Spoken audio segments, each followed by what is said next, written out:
we should always keep in mind if we think we're dealing with these peripheral nerve entrapments is just every now and then we may have what we call pseudo neuroentrapment sites, and some of those are going to be related to some trigger points.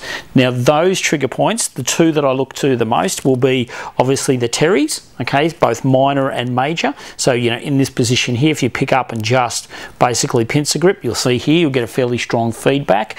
And if we come down here to the inferior angle of the scap, pick up the lat dorsi, and once again pincer grip through here, and then you can get a lot of these muscles, both the teres and the lat dorsi, that will refer down and almost give you pseudo, you know, type peripheral nerve entrapment symptoms. Okay, so these are my two that I go to, and also every now and then a little bit of supraspinatus as well. Okay, so obviously the attachment through here can refer beautifully into the elbow and even sometimes down the arm, depending on how bad and how active these trigger points are. Okay, so when you're thinking about and you are treating these areas, just be mindful that some of these trigger points might be interplayed and might be interplaced with some of these peripheral nerve entrapments. Okay, so really, really important. So teres minor and major, and also the lat dorsi trigger points.